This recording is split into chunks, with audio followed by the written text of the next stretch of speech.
Alléluia. Nous allons prendre nos Bibles dans le livre des Actes des Apôtres. Actes des Apôtres. Prenons nos Bibles dans Actes des Apôtres.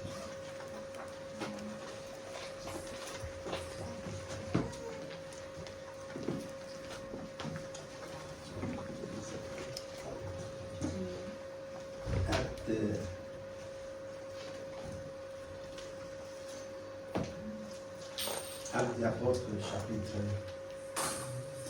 2. Donc, nous sommes toujours dans le livre des Actes aujourd'hui. Donc, Actes des Apôtres, chapitre 1, verset 8. On va lire jusqu'au verset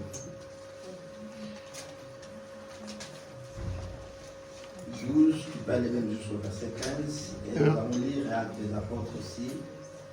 Chapitre 2, verset 1 jusqu'au verset. Excusez-moi, on a pas tellement touché. Acte 2, ça vous parle? Oui, Acte, chapitre 1er. Acte 1, chapitre 1er, verset 8. Jusqu'à verset, on va aller jusqu'au verset 12. Mais tu peux lire jusqu'au verset 15. Acte, chapitre 1er. Oui, Acte. Et nous allons prendre aussi Acte, chapitre 2, 1er jusqu'au verset 4. 1, 8 à 15. Voilà. Théophile, j'ai parlé dans mon premier livre de tout ce que Jésus a commencé de faire et d'enseigner dès le commencement. Jusqu'au 8. Non, 8. Acte 8. Oui, Chapitre 1er, verset 8. Acte 8. Acte, chapitre 1er. Acte, chapitre 1er. Premier chapitre, verset, à partir du verset 8 jusqu'au verset 15. D'accord, 8 à 15. Mettez debout, s'il vous plaît. Mais vous recevez une puissance.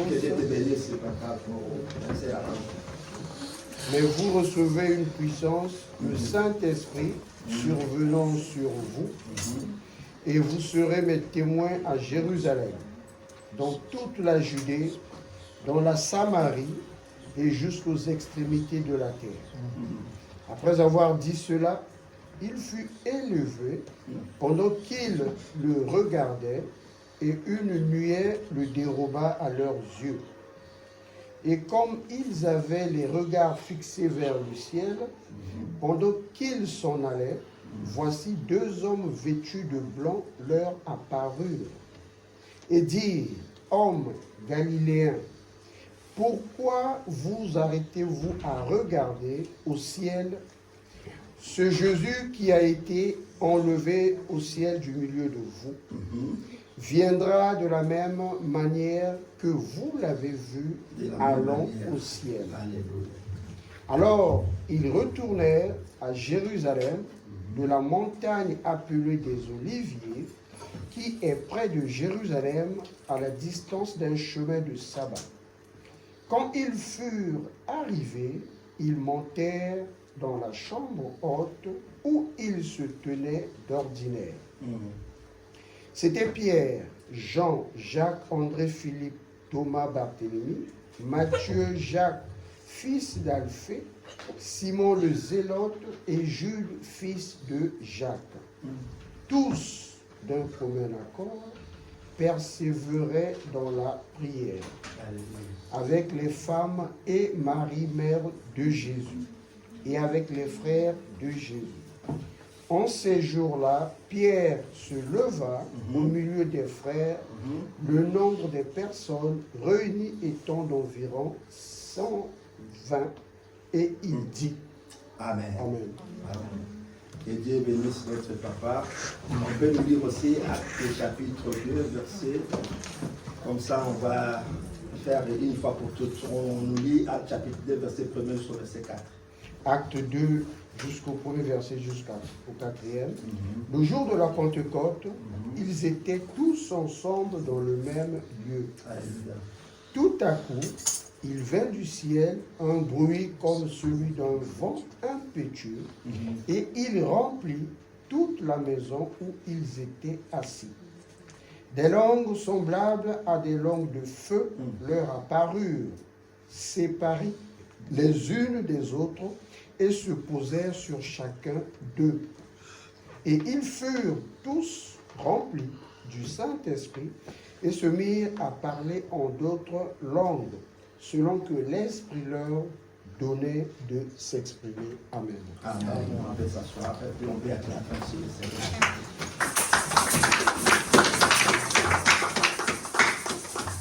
Alléluia. Amen. Voilà, nous parlons de la Pentecôte cet après-midi. Et la Pentecôte est la deuxième fête du... Dans la Bible, nous avons au moins 7 fêtes dans l'ancienne alliance qui étaient fêtées en mémoire de l'Éternel. Mais la Pentecôte est la deuxième fête juive. Pour les Juifs, en l'ancienne alliance, ils célébraient les jours où l'Éternel Dieu a remis la table des lois à Moïse. C'est ça la Pentecôte que célébraient les Juifs. Et la Pentecôte survient 50 jours après la Pâque. 40 jours après l'Ascension. Donc, après la Pâque, 40 jours, on célèbre l'Ascension. Donc, la montée du Seigneur Jésus, c'est qu'on vient de nous lire dans le livre des Actes des Apôtres, chapitre 1er, à partir du 8e verset jusqu'au 9e verset.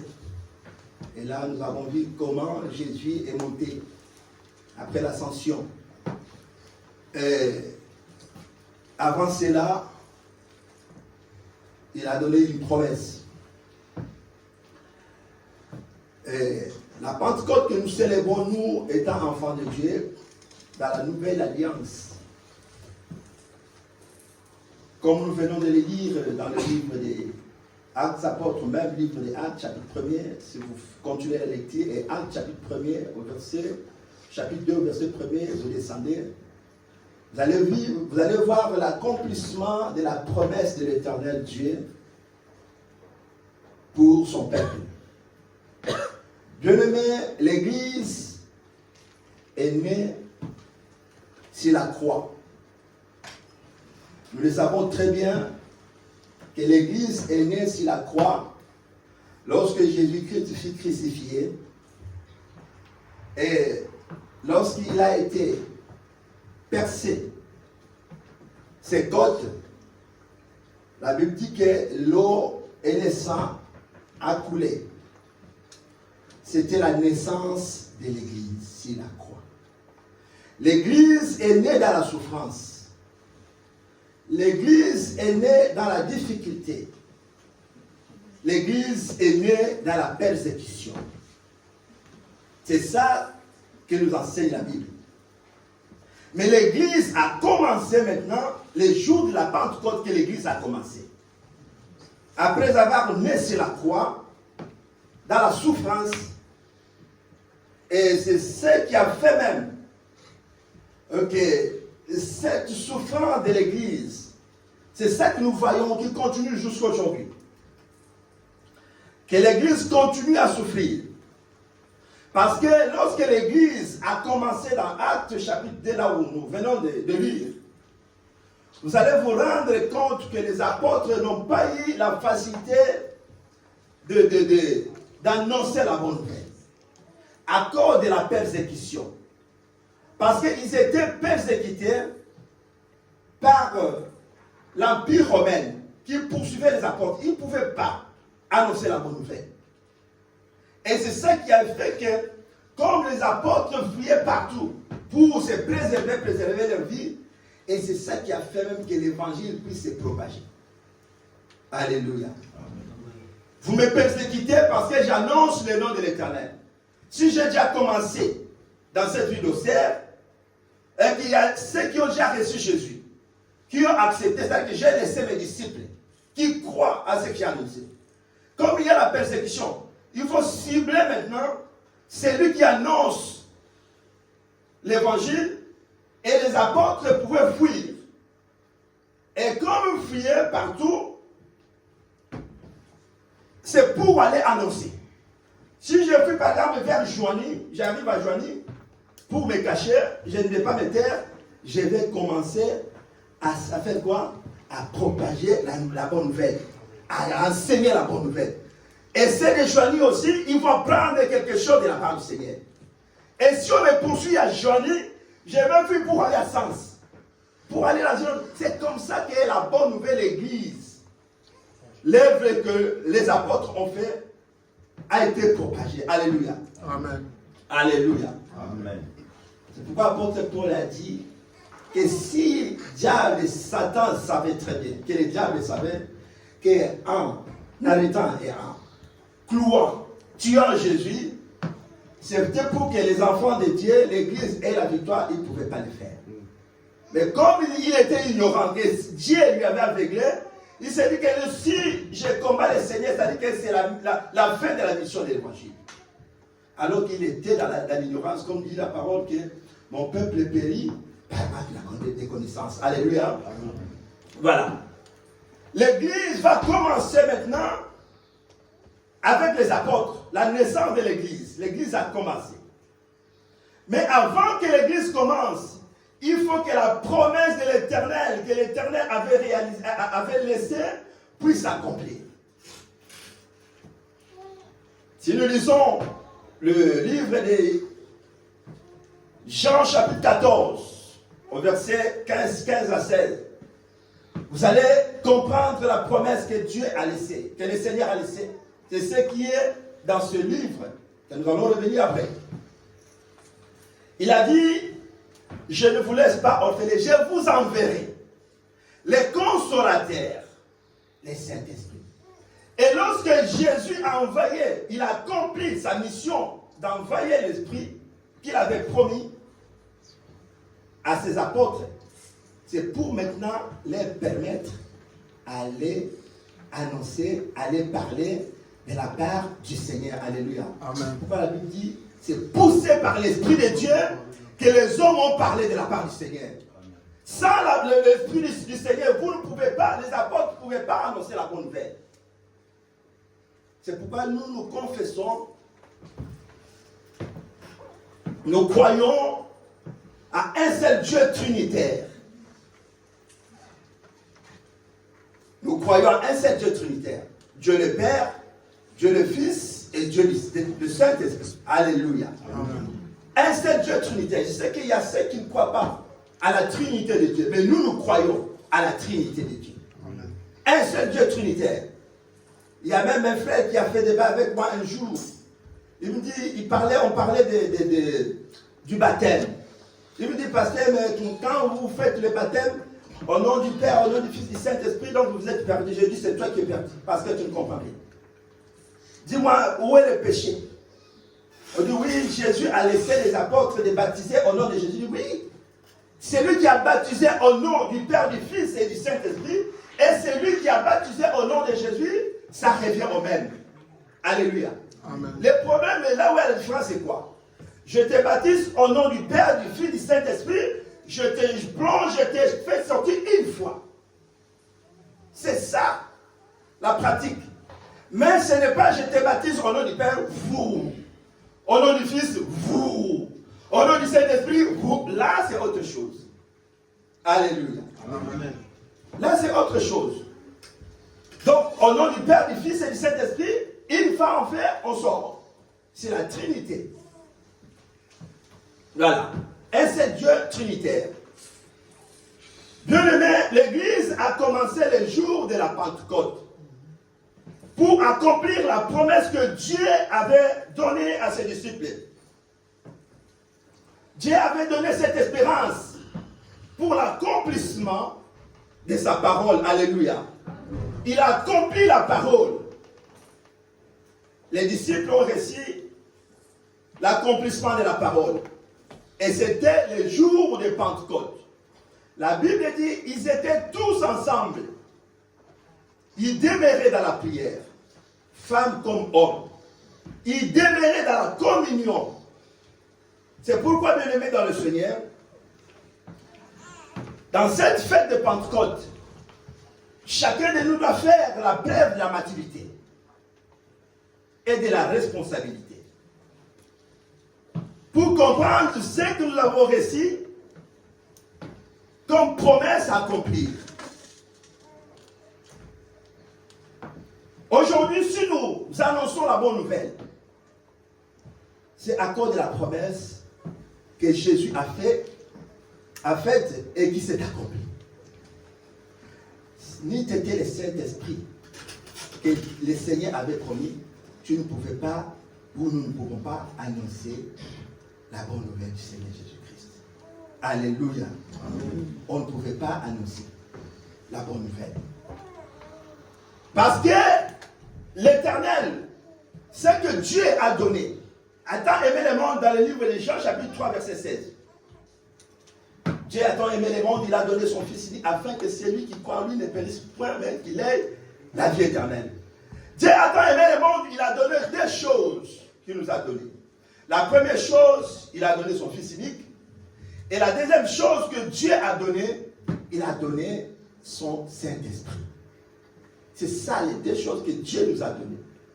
Il nous a donné son Fils Jésus et il nous a donné son Saint-Esprit. Jésus étant allé mourir sur la croix, après la résurrection, avant qu'il monte au ciel auprès de son Père, il a laissé la promesse. Je vous enverrai les consolateurs. L'esprit que le monde n'a jamais connu. Et c'est cet esprit-là. Vous serez remplis de la puissance du Saint-Esprit. Et ce n'est pas vous qui parlerez, c'est le Saint-Esprit qui parlera à votre place. C'est pourquoi nous avons vu là où notre bien-aimé Ali, que le jour où Pierre, après avoir reçu le Saint-Esprit, lorsqu'il a ouvert sa parole, tout de suite là, il y a 120 personnes qui ont été converties. Alléluia. Amen. Ils ont été touchés par l'Esprit de Dieu. Il y avait une manifestation de la puissance du Saint-Esprit. Je vais finir là dans quelques 15 minutes. Tout simplement, j'allais donner quelques missions de l'Église, du Saint-Esprit qu'il a laissé pour réaliser au sein de l'Église. Donc l'Église locale bien-aimée a 3 missions principales que nous devons accomplir en recevant le Saint-Esprit. La mission que les apôtres ont accomplie. La première des choses, la première mission de l'Église avec Dieu. C'est-à-dire que la première mission, nous étant Église, nous avons une première mission avec Dieu lui-même. Et la mission de l'Église, l'Église qui a commencé le jour de la Pentecôte, la mission de l'Église avec Dieu, c'est quoi? C'est l'adoration. Alléluia. Amen. La première mission, c'est l'adoration. Psaume chapitre 22, verset 3. Si vous lisez, vous allez voir que l'Éternel Dieu siège au milieu de louanges et d'adoration. Alléluia. Amen. C'est ça la première mission de l'Église par les apôtres. Lorsqu'ils ont reçu le Saint-Esprit, les apôtres se mettaient à adorer Dieu. Tout d'un commun accord. Ils étaient toujours unis. Ils adoraient Dieu. En tout moment et dans toutes les circonstances, ils adoraient Dieu. Hier, on a dit une chose très importante lorsque nous avons clôturé notre séminaire sur le rétablissement. On avait parlé d'une chose capitale, du nom de Jida. On avait dit que Jida signifie louange à l'Éternel. On avait dit même que si Dieu trouve quelqu'un qui est lourd, malgré les problèmes, malgré les difficultés, malgré les circonstances compliquées, qui loue Dieu, qui l'adore, qui l'exalte, qui bénit son nom, peu importe ce que tu travailles, si Dieu trouve quelqu'un qui l'adore, c'est celui-là que Dieu restaure, rétablit, bénit. Alléluia. Amen. La Bible dit Dieu aime la louange et il siège au milieu de la louange et l'adoration. Alléluia. Amen. C'est pourquoi nous devons être sévères. Pour vous les jeunes, vous qui êtes là, comme les adorateurs de Dieu, vous devez mener une vie sérieuse. Amen. Vous devez être discipliné envers Dieu. Amen. Parce qu'il siège au milieu des louanges et d'adoration. Si vous allez rentrer dans la profondeur, chercher Dieu, comme il se manifeste, avant même que les pasteurs prennent le micro pour prêcher, il y a déjà des miracles qui commencent à s'opérer au sein de l'église. Alléluia. La Bible dit, David, il jouait de son arbre, l'arbre qu'il avait. Il y a les esprits mauvais qui sortaient dans la vie de Saoul. Ce n'était pas la prédication. C'était seulement parce qu'il jouait. Comme Dieu siège au milieu des louanges et d'adoration, et les esprits mauvais pouvaient sortir à cause de la louange. Et la Bible dit même que la louange brise le ciel. Alléluia. Amen. Paul et Silas dans la prison. Dieu n'a pas envoyé quelqu'un physique pour aller les libérer. Il a envoyé, ils étaient dans l'adoration. Ils adoraient leur Dieu. Ils adoraient le Seigneur. Avant que l'Éternel puisse se manifester pour libérer Paul et Silas dans la prison. La louange et l'adoration est au cœur de l'Église. Alléluia. C'est ça la première mission de l'Église avec Dieu. C'est pourquoi vous les jeunes, prenez la louange et l'adoration sérieux. S'il vous plaît. Je vous en prie. Prenez quand vous êtes, vous venez ici. Prenez ce que vous faites au sérieux. Vous ne le faites pas pour l'honneur. Les hommes, ils adorent, voyez. Quand vous adorez, vous chantez. Vous devez nous amener dans une dimension afin que l'Éternel se manifeste. Amen. Alléluia. Amen. Si vous avez des problèmes, tu sais que tu as des problèmes, je préfère que tu restes pour ne pas louer Dieu. Amen. Parce que Dieu, quand nous avons vu le rétablissement, ça fait partie. Tu vois? Ça fait partie. Il a dit à Job, libère ton cœur, jette de l'or dans la poussière. C'est-à-dire que quand on parle de l'or dans la poussière, ce sont des problèmes, des rancines. Tu es en colère, mais tu veux chanter pour Dieu. Ça ne se fait pas. Tu sais que je suis en colère, j'ai des problèmes. Il serait mieux de rester à l'écart et dire que non, quand je vais peut-être être apaisé, j'irai chanter pour l'Éternel. Amen. Alléluia. Amen. Alléluia. Amen. Vous devez mener une vie disciplinaire. Menez la vie de discipline. Par rapport à ce que vous avez pris comme l'engagement devant l'Éternel. Ne faites pas de mélange. Amen. Alléluia. Amen. Soyez pas mélangés. La première mission de l'Église avec Dieu, c'est l'adoration. La deuxième mission de l'Église c'est avec l'Église lui-même. La mission de l'Église avec l'Église, c'est la formation des disciples, l'édification et les fortifier. Ce qu'on appelle aussi, en quelque sorte, l'affermissement. Alléluia. Amen. C'est ça que les apôtres ont accompli. Ils étaient là, bien-aimés dans le Seigneur, après avoir reçu le Saint-Esprit, ils étaient là pour édifier, pour préparer, former la succession de la continuité de l'Évangile. Alléluia. Nous devons tenir compte de cela. Lorsqu'il y a de nouveaux convertis, nous devons les préparer, les édifier pour leur vie, pour les préparer pour la vie éternelle. C'est très important. Aujourd'hui, pourquoi les gens se perdent facilement? Parce qu'ils n'ont pas de base. Ils ne sont pas préparés. Quelqu'un qui vient, qui n'est pas affermi, on peut pas, il ne faut même pas se demander si tu ne vas pas. Parce que quelqu'un qui est bien affermi, s'il vient à l'église, il vient pour s'asseoir. Parce qu'il a été enseigné, il a compris, et il est venu, même s'il y a des secousses, parce que les secousses sera toujours à l'église. L'église a été née dans la souffrance. C'est ça que nous devons comprendre. Comme l'église a été née dans la souffrance, c'est comme une femme. Quand elle veut mettre au monde, il y a une souffrance. Mais à un certain moment, cette souffrance-là, quand elle met au monde, la souffrance va s'arrêter. C'est-à-dire que la souffrance dans la vie d'un homme, d'une personne, ne reste pas aussi éternelle. Il y aura des moments où Dieu ramène la solution dans la vie d'une personne. Mais comme nous sommes des humains, tant que nous sommes sur la terre, les humains, il y aura toujours des basculements dans notre vie. Il y aura toujours des hauts et des bas. Ce n'est pas parce que, comme il y a des bas aujourd'hui, on dit non, je me mets à l'écart. Je vais me retirer. Non. Les Saint-Esprit que nous avons ici, il est venu pour nous préparer par rapport à tout ça. Alléluia. La troisième mission, j'avais dit que j'avais fini à 30 aujourd'hui. La troisième mission de l'Église avec le monde, c'est l'évangélisation. Alléluia. La troisième mission de l'Église, après avoir reçu le Saint-Esprit de l'honneur, c'est l'évangélisation.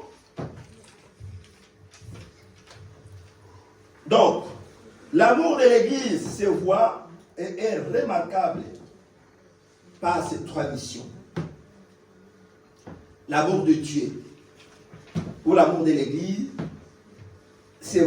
sont remarquables par ces trois missions. La première mission de l'Église, c'est l'adoration. C'est ça qui faisait les apôtres, ils adoraient Dieu.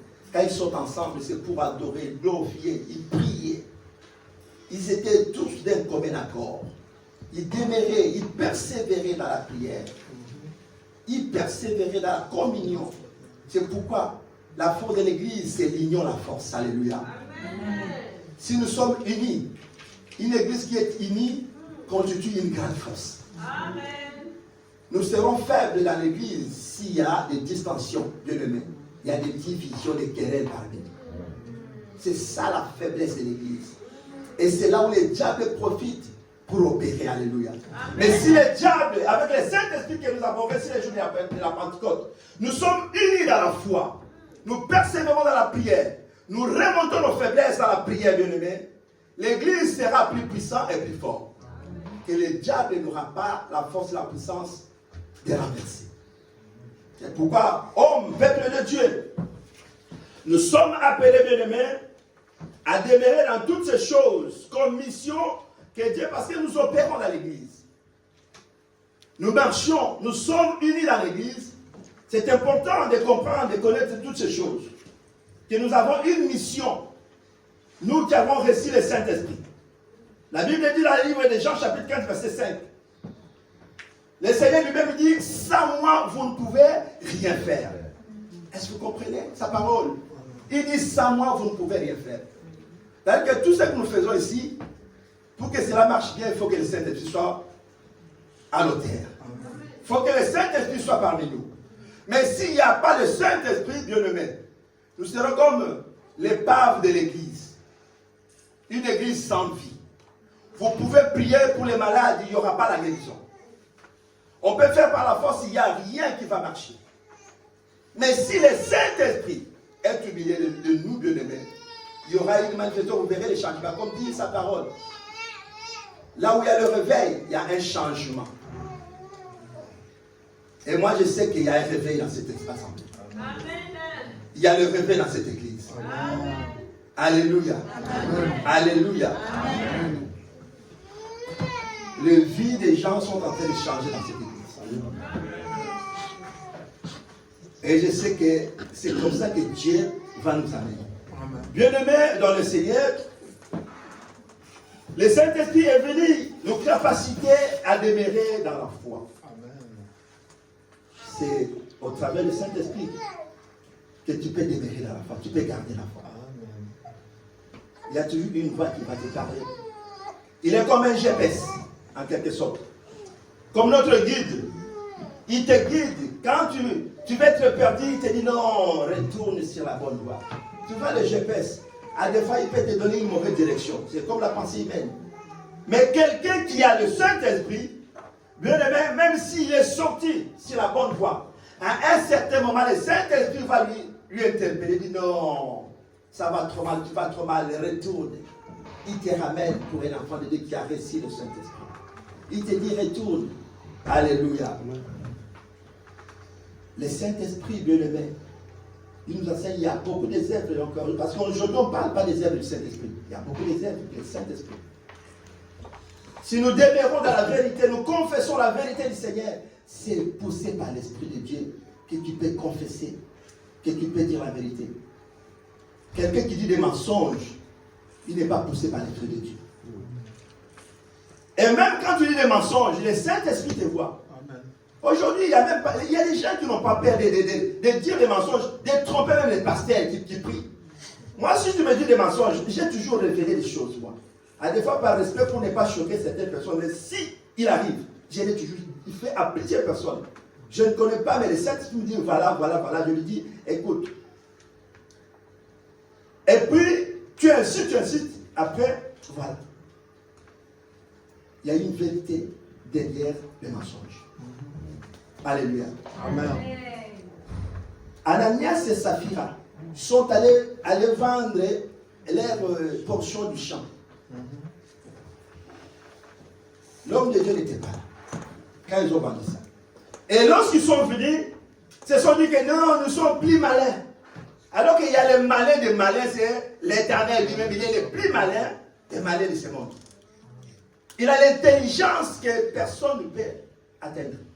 Ils se sont dit que non, comme on a fait là, il ne nous a pas vu là où je vais. Bien aimé, même si le pasteur ne te voit pas, le Saint-Esprit te voit. Amen. Ils se sont dit non, non, voilà, c'est ça que vous avez vendu. Il dit oui, c'est ça que nous avons vendu. Oh, mais là, toi, l'homme, c'est ça, il dit voilà. Alors, comme tu as menti au Saint-Esprit, toi, tu crois que si tu as menti à l'homme, c'est au Saint-Esprit, alors tu vas partir là. Il est tombé. On l'a pris, on dit on va aller te tenter.